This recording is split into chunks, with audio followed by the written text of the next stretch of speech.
দুষ্ট জিনের একটা প্রকার হলো কারিন। দুষ্ট জিন, এদের ভিতরে একটা প্রকারের জিন আছে যে জিন প্রত্যেকটা মানুষের সঙ্গে কমপক্ষে একটা করেই নিয়োজিত আছে, প্রত্যেক মানুষের সাথে আছে। আল্লাহ সুবহানাহু ওয়া তাআলা কোরআনে কারীমে এই প্রসঙ্গে বলেছেন, ক্বালা কারিনুহু রাব্বানা মা আতগাইতুহু ওয়ালাকিন কানা ফী যালালিন বাঈদ।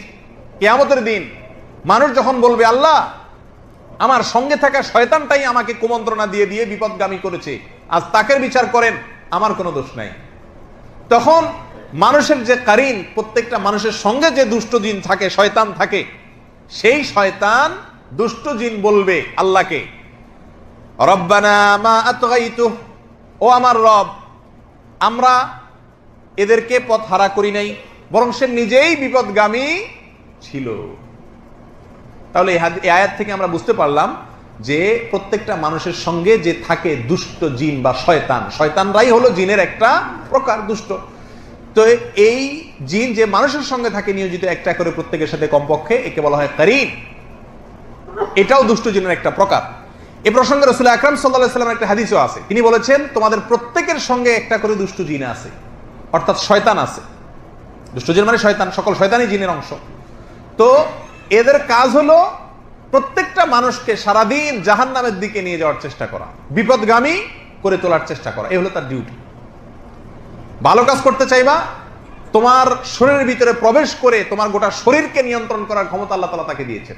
সহিহ বুখারীর এক হাদিসে রাসূল সাল্লাল্লাহু আলাইহি ওয়াসাল্লাম বলেছেন যে আশ-শায়তানু ইয়াজরি আহাদাকুম মাজরাদ দাম, শয়তান তোমাদের শরীরের রক্তের সঙ্গে মিশে যেতে পারে, এই শক্তি আল্লাহ তাআলা দিয়ে দিয়েছেন তাকে।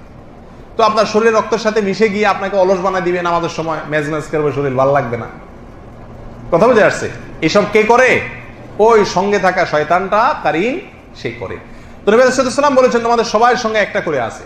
সাহাবা একরাম জিজ্ঞাসা করলেন, ইয়া রাসূলুল্লাহ, আপনার সঙ্গেও কি আছে নাকি একটা? তখন তিনি বললেন, হ্যাঁ, আমার সঙ্গেও একটা আছে, তবে ওইটা আমাকে কোনো ক্ষতি বা টাচ করতে পারে না, আল্লাহ আমাকে নিরাপদে রাখছেন, কিন্তু তোমরা বাঁচতে সবাই পারো না সব সময়। তাহলে হাদিস থেকে বোঝা গেল যে দুষ্ট জিনদের মধ্যে একটা প্রকার জিন আছে কারিন, যে আমাদের সঙ্গে লেগে থাকে এবং তার টার্গেট থাকে আমাদেরকে কোথায় নেওয়া? জাহান্নামে নিয়ে যাওয়া। ইবলিস আদম আলাইহিস সালামকে যখন সিজদা করতে অস্বীকার করেছে, তখন যে তাকে আল্লাহ তাআলা জান্নাত থেকে বের করে দিয়েছেন, তখনই চ্যালেঞ্জ করেছিল ইবলিস, লাউবিয়ান্নাহুম আজমাইন, মানুষের প্রত্যেকটা সদস্যকে, এই আদম যার কারণে আমাকে জান্নাত থেকে বের হতে হলো, এর প্রত্যেকটা সদস্যকে আমি পথ ভ্রষ্ট করে ছাড়বো, জাহান্নামে নিয়ে ছাড়বো, আমি একা যাবো না। আর সেই জন্য ইবলিসে তার বাহিনীকে ভাগযোগ করে দিছে যে এর পিছনে এ থাকবে, তুমি ওর পিছনে থাকবা, সবার সাথে একটা করে আছে। আল্লাহ তাআলা আমাদের সবাইকে শয়তানের শয়তানি থেকে বেঁচে থাকার মতো ঈমানী শক্তি দান করুন। কোন কোন বর্ণনায় পাওয়া যায় যে মানুষ জন্মের পরে, ছোট শিশু যে কেঁদে উঠে জন্মের সঙ্গে সঙ্গে, এর একটা কারণ হলো এই শিশুর জন্য যে শয়তানটা নিয়োজিত আছে, যে কারিনটা আছে, ওটা খোঁচা মারে। এই জন্য বাচ্চা কি করে? কায়দা উঠে, মানে তার ইশারা দেয় আর কি, হয়তো যে তোর সাথে আমি আসি, দুনিয়াতে আসছিস তো, আমি তোর পিছনে লাগা আসি। যাই হোক, একটা প্রকার হলো কারিন। আল্লাহ তাআলা সব দুষ্ট জিনের এবং শয়তানের শয়তানি থেকে আমাদেরকে বেঁচে থাকার তৌফিক দান করুন। হিজামা রুকিয়া, সুন্নাহ ও কোরআনের আলোয় সুস্থতার প্রাকৃতিক পথ। আপনি কি বহুদিন ধরে শারীরিক ব্যথা, মানসিক চাপ কিংবা জিন জাদুর সমস্যায় ভুগছেন? যেমন মাথা ব্যথা, মাইগ্রেন, ঘাড় ও জয়েন্টের ব্যথা, গ্যাস্ট্রিক, অনিদ্রা, অতিরিক্ত ক্লান্তি, মানসিক চাপ বা জাদু নজর, ডাক্তার দেখিয়েও সমাধান পাচ্ছেন না? হিজামা রুকিয়া হতে পারে আল্লাহর ইচ্ছায় আপনার সুস্থতার চাবিকাঠি।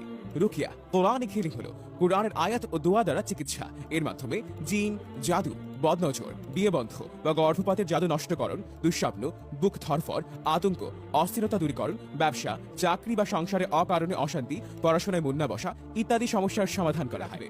শিফা শুধুই আল্লাহর পক্ষ থেকে, আমরা কেবল বাধ্য।